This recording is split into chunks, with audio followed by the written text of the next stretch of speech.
This is Piers Morgan Uncensored, and this is the interview the entire world has been talking about.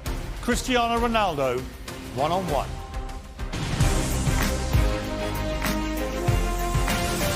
From London, this is Piers Morgan Uncensored.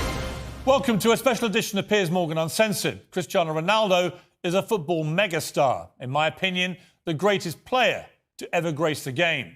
He's also one of the most famous people on the planet. And he's had the toughest year of his life, on and off the pitch, facing personal tragedy and a barrage of criticism from fans, pundits, even his own coaches. Everyone else has had their say.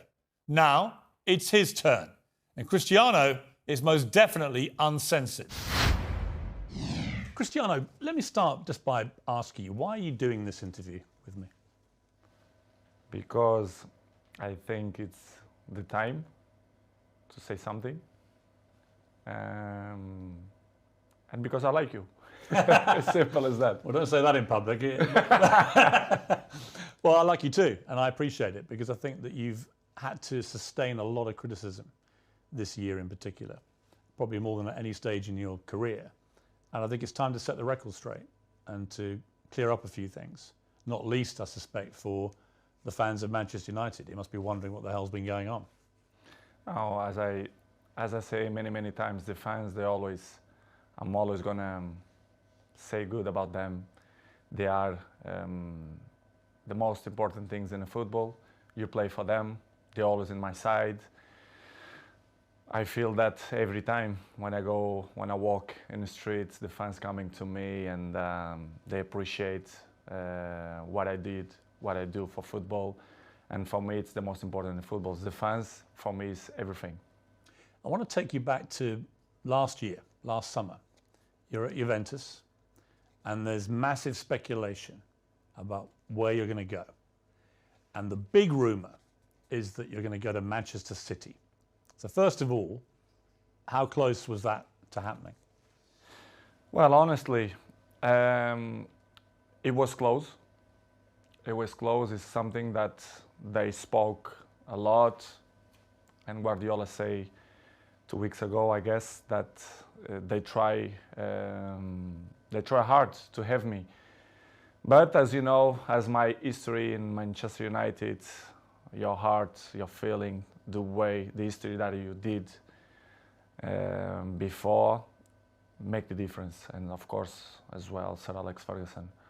So I was surprised in the same way, but it was conscious decision because the heart speaking loud in that moment. You were a Manchester United legend.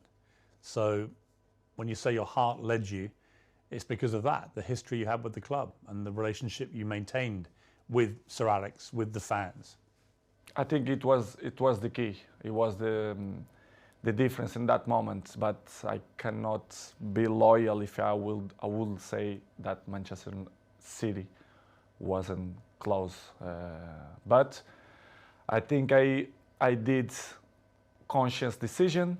I don't regret at some point.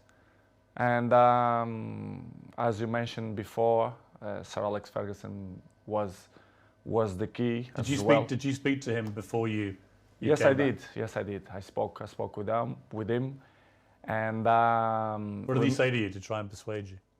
he said to me that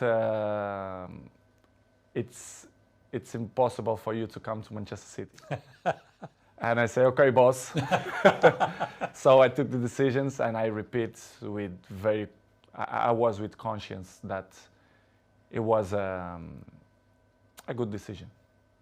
You came back and it couldn't have started better. You played at Old Trafford. Yeah, you won 4-1 against Newcastle. You scored twice. Sir Alex was there, loving it, obviously, the return of the prodigal son. Your mother was there, the return of her own son. Your mother was crying, obviously. Obviously, yes. But what a comeback. How did that feel that day when you came off the pitch? Well, that feeling was amazing, but not only the day of the game. I felt before the week before that everything changed. The world speak about me, Cristiano, back home, back where they belong, so it was a special moment to be back to Manchester United, to perform for our fans, and of course to score 2 goals was the best welcome that I received in Old Trafford. It was a memorable day and unbelievable day too. The Viva Ronaldo chant went up. Yes, Viva Ronaldo. You like hearing that? Be back. Of course I did. Yeah. As I told you before, the fans for me, they are everything. 2 things happened, I think, within 24 hours of you re-signing for United. One, you broke the all-time record for shirt sales in 24 hours. You actually beat a guy called Messi at PSG. You must have been happy about that. Of course I do. As you know, I don't follow the records. The records follow me. So it's good. Another one in my book. And the other one was the Manchester United tweet announcing that you were rejoining the club was the most tweeted or most liked tweet, I think, in Twitter history. It's good. As I told you before, it was a good moment. Nobody expect, because things change around, in my opinion, in 72 hours, which is you plan, or they spoke, not only Manchester City, but other clubs too, spoke about your name, that you will change Juventus for another club. But Manchester United wasn't there, wasn't in that pot of that teams, but surprised everybody, even me, to be honest. After a few weeks, things weren't going well at Manchester United. The club just wasn't firing. And in the end, Ole Gunnar Solskjaer, the manager, got sacked.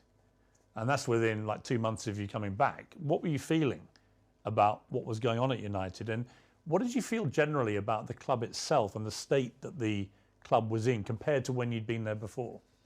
Beirs, to be honest, when I signed for Manchester United, I thought everything was changed, because it's 13 years that I'm changed. I was in Real Madrid 9 years and 3 in Juventus. And when I arrived, I thought everything will be different, you know, the technology, the infrastructures and everything. But I was surprised in a bad way, let's say in that way, because I saw everything was the same. And Manchester, it wasn't in that moment that, as you mentioned, that Ole was sacked. Michael Carrick, he assumed the job for 2 games, Villarreal and Chelsea away, and everything was so fast, but surprised me a lot. Instability in the club, everything was kind of the same that I It hadn't moved on. No, they stopped on the clock, in my opinion, which is something that surprised me. I didn't expect. And slowly they start to change. Even the windows, the new players, and was tough. It was tough for me because I didn't expect that. And because when you were there before, if Manchester United wanted a player under Sir Alex Ferguson, they normally got their man. Right now, it's a very different environment. After many years of failure since Sir Alex retired, United weren't getting the top players anymore. So were you surprised by that dynamic changing as well? Because you would have been used before to them, if they wanted top players, they got them. I was surprised. I thought when I signed, that they signed in that year Sancho and Varane plus me, that things will be in the way that Manchester should be. As you mentioned, well, Sir Alex Ferguson left a big gap in the club. Not only Sir Alex Ferguson, but one person that I thought make the difference, David Gill, the president, a very, very good man. And the structure around Sir Alex Ferguson was very important too. I knew that Manchester United wasn't the same, but I don't see that it was so big gap, so big things that go through by the last 10 years. And it was the thing that surprised me more, to be honest. It was little things like even the swimming pool that the players use, the saunas, all these facilities. Nothing had changed since you'd left in 2009. Nothing changed. Surprisingly, not only the pool, the jacuzzi, even the gym. Even some points, the technology, the kitchen, the chefs, which is I appreciate, lovely person. The lights go They stop out, I'm down to anytime. one last breath, but I can't stop now. We all fall down sometimes, yeah, but that's just life. So cross my heart and hope to die.